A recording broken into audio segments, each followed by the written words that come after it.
Ladies and gentlemen, please welcome back to the stage, Matthew Swift.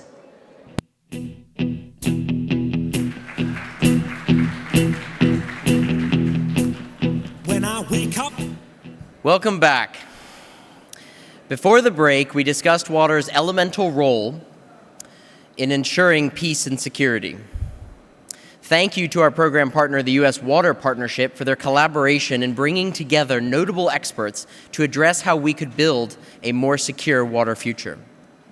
Next, I'm extremely excited that NBC's Tom Brokaw is going to join us again on stage to interview President of ASU, Michael Crow, on ASU's Public Service Academy, a collaborative leadership development program that trains military and civilian national service leaders side by side to work across sectors, military, government, private and nonprofit, to take on the country's most complex challenges. Thank you to our programming partner, Arizona State, for facilitating this important conversation on how governments, institutions, corporations, organizations, or civil society can reignite our national commitment to service. I want to say as a side note that I heard Michael Crow speak a couple years ago at a forum called the Sedona Forum, which is run by a great friend to Concordia, John McCain. And I want to say this: there is nobody better in the education space in public-private partnerships than the man you are about to hear from. I am so honored that he has come and joined us today because what he represents very much fit within the ideals of Concordia. And with that, allow me to reintroduce to you all Tom Brokaw.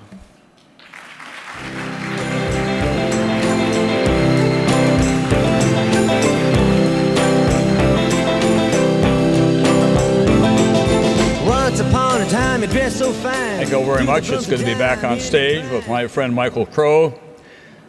And not just because we're friends, I say this without a fear of refutation. He is the most dynamic and effective state higher institution of higher learning in America today. At Arizona State, they have 70,000 students over five places. Yeah. 5 places in Phoenix. I was at commencement a few years ago. I always thought this is the best summary of it. It's a senior class speaker. Normally would be a lot of jokes about what had happened, but as he walked up, Michael said to me, "This will be different." Sun Devil Stadium was filled with families. The floor of the field was filled with graduates. The senior speaker said to the families, "How many of you are seeing the first member of your family to go to college graduating today?" Think about that. That was just a few years ago. And an enormous number of them, maybe a majority, stood up. Then he looked out in the student body and he said, "How many of you worked part-time while you were going to college here?" More than half stood up. "How many of you work full-time?" A significant number.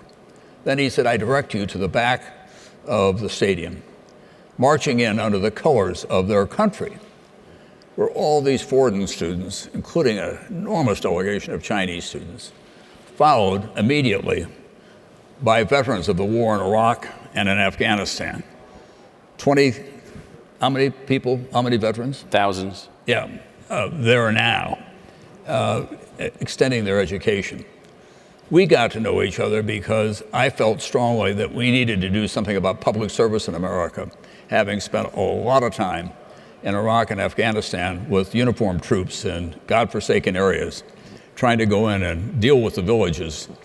And the villagers were very skeptical about all these guys, as they had to be, with locked and loaded weapons and helmets and goggles, shaking down the entire village before they could build the power plant or whatever. I thought, how do we get an American civilian face involved in all of this? And I thought it was time for a new public service approach.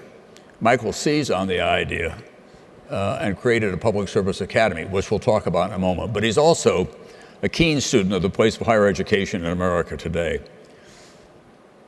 Let me begin by asking you, what is, in your judgment, in the country as a whole, the biggest wrong impression about the place of higher education in America today? You know, I think the biggest wrong impression is that somehow higher education is for people largely for middle, upper middle, and upper class families. That isn't the case and doesn't have to be the case. I think the wrong impression is that you go to a higher education institution to learn to be an engineer or an accountant or a historian or a philosopher, as opposed to you go to experience higher education to learn to be a master learner. You learn how to learn. So there's this wrong perspective on what the purpose of higher education is. And I think it goes all the way back to some of the definitions of the importance of education generally and higher education specifically, all the way back to Adams and Washington and others at the founding of our republic who talked about education as the mechanism by which our aspirations would ultimately be fulfilled. And so there's an element of that I think is not well understood either. Do the elite institutions, specifically the Ivy League, and throw in Stanford and Northwestern University of Chicago, do they get attention out of proportion to their place in the bigger picture of higher education? Those are all great schools. I was a faculty member at Columbia for many years. I was one of the provosts there for many years. They're fantastic schools.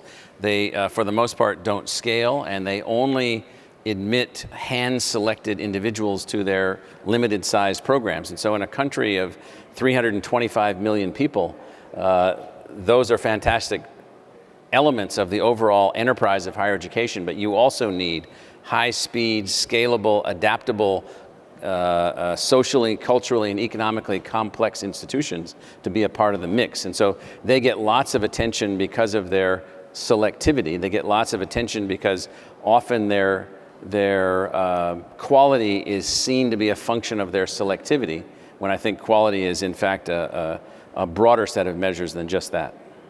If you were to reorganize higher education in America today with a sweep of the wand, what would you do? I think I would try to get people to understand that education needs to be a lifelong process, that if you're able to get a focused amount of college-level educational learning experience between age 17 and 25, you should try to find a way to do that. But if you can't do that at that age and you need to do it later, there'll be other opportunities. And so we need a change of mindset. It needs to not be a process of episodic engagement in educational experiences, but a lifelong experience empowered at different phases of your life. And we really need to get around thinking about that. And I think the second thing that we have to do is we've got to get past the notion of being afraid of technology and what technology can offer us. If all of a sudden I can use technology and I can get a student that normally could take one major and learn one language to take 4 majors and learn 3 languages, and if one of those languages is also computer programming or whatever, mixing that all up into this master learner, that's a powerful thing. If I can use technology to be able to help people, the millions of people that started college that didn't finish in the United States, and then help them to find a way to finish, then that's going to be fantastic also. So we need a broader mindset of what it is. Before we get to some of the social and cultural issues on campuses, let me ask you about the future. What is the place of online higher education in the future of higher education in America?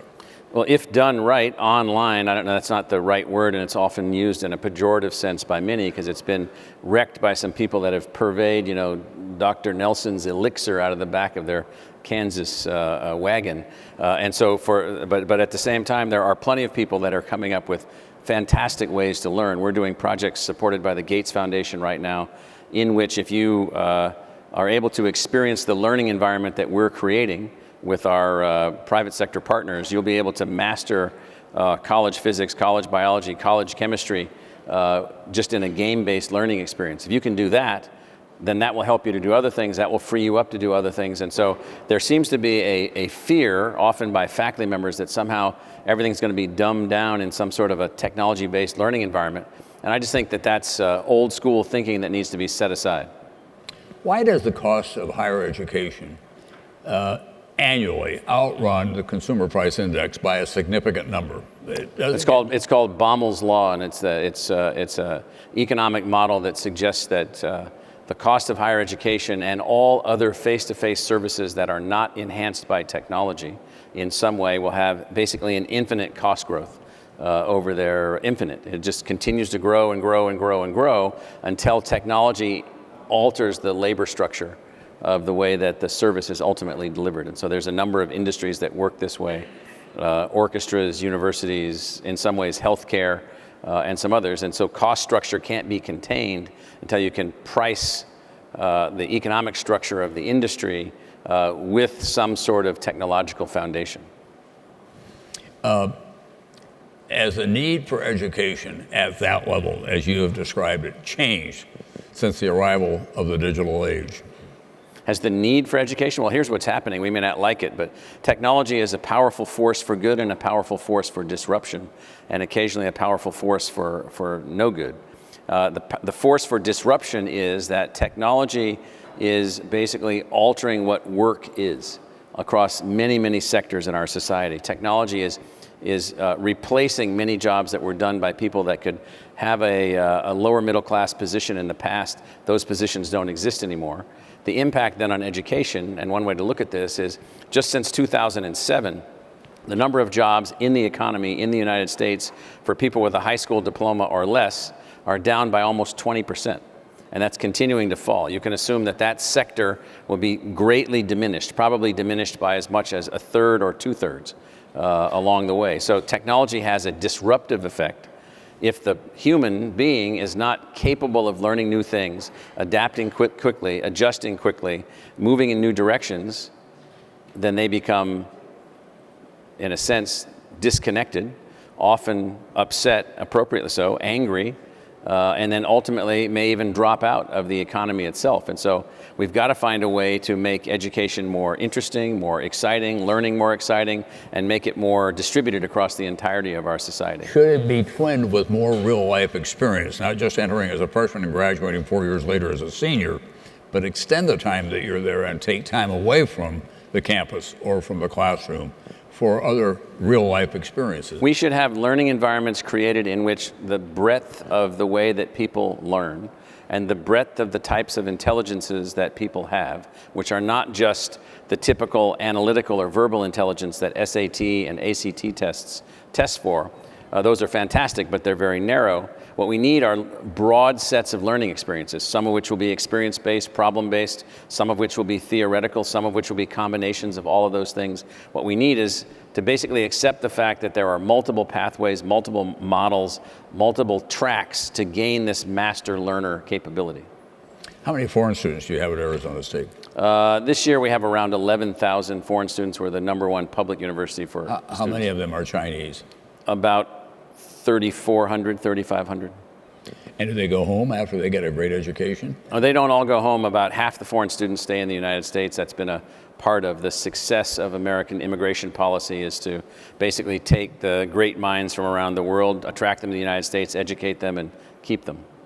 What is your reaction sitting in Phoenix and Scottsdale area and looking to the University of Missouri, Yale, other institutions that are going through a troubling passage, it seems to me, of what we used to call political correctness? Students demanding safe space, students demanding things that keep them comfortable, not being challenged by what's going on. I'm not a big believer in comfort, and so I'm a big believer in challenge.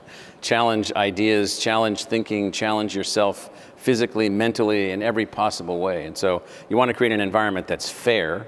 You want to make certain that you don't have people that are hurtful to other people in some kind of unnecessary way, but you certainly don't want things to be always filled with pleasantries. I recently saw a wonderful cartoon, about safe space, the students demanding safe space where they can't be interfered with the problems of the real world. This was not a cartoon, actually. It was a photograph of young men on D-Day, first wave, offloading a Higgins boat, going onto the beach. And the caption was, "College-age men leaving their safe space." And that's a pretty good summary of the differences between a real and a contrived safe space. Yes. Talk about the impact of veterans, which you have a lot of on your campus, on the rest of the student body when they come back. The impact of? Veterans. Oh, well, we have thousands of veterans that have come to ASU, women and men who have served in time of war, who have protected us on many dimensions of the protection of the United States. And so I think the overall impact has been one of positive engagement, admiration, recognition. It's really a big deal for us, and I think that students that haven't been veterans are proud to be there with and learn from our women and men who have come back as veterans. You and I are engaged in a joint enterprise. I was making a speech around the country after my experiences in the Middle East and Afghanistan and Iraq that we needed to have a new form of public service in America. We send less than 1% of our population, most of them working class young men and women, into uniform, into harm's way. Nothing is asked of the rest of us, including their generation cohorts. And I thought, why can't we have a separate group of spirited, public service-minded young people in those places, building the power plants and building the medical facilities and the schools, and the protection, the security comes from the Rangers and the Marines and the others who are out there. And I would make this speech around the country. Michael heard it, and so he started a public service academy at Arizona State. First year last year, butted up against ROTC, by the way, so the cultures come in contact with each other. We had 100 students last year and 250 this year, right? Right. So we saw your idea as sort of a clarion call, which was, why can't we do more as public universities to find a way to educate the next generation of leaders across the spectrum of needs, the idea of national service, the idea of this connection between the military and civilian leaders. And so your idea, as you put it out there, was let's create at some great public universities these public service academies. We looked at its feasibility, looked at our ability to put together the resources and make it happen, and we decided, as you know, just to launch it. And so we've got the second class in place. It's a full scholarship program that we've got for kids coming in from dozens of states around the country. They come in as what we call the next generation leaders. They train on their own and side by side with our ROTC students in Army, Air Force, and Navy ROTC that we have at ASU. And it is a place where I think we will pilot how to produce this new type of next generation leader. And so we're very excited about being able to do it. The kids are excited. They're majoring in subjects across all areas. There's men and women coming in from every background that you can imagine. And so it's a fantastic opportunity. And we hope once we've got enough data on how it's all working, we'll go to 5 or 6 or 7 other universities and ask them to step up, and then we'll get a cluster of these things going, and we'll begin seeding this notion of next generation leaders. Can you get the private sector to help as well? They're interested in getting the new engineers, or they're interested in getting the new accountants, but does this give added value to those people, and should that be a place where they ought to be making an investment? Well, we think so, and corporations for a long time have been giving a lot of rhetoric to the issue of national service and the need for national service. And so we're hoping once we've sort of demonstrated the model that they'll step up. We have had a number of individuals step up, philanthropists and others that have stepped up to help us to make things happen, so we're excited about that. But I think that this is also a place where, certainly American corporations that are operating globally, the military itself, other governmental entities will have now a place to go to find these uniquely trained individuals. Well, it's added value for a graduate, it seems to me. I mean, they learn the academic discipline, but then they learn the greater calling and also how to think on their feet, quite honestly, in difficult situations. Absolutely. So they're involved in problem-solving routines. They work in the field. They work in military-related service configurations, and they also do tabletop activities. They do internships in the field. They work across many dimensions, all as a part of their undergraduate experience, and they major in any subject that they want to.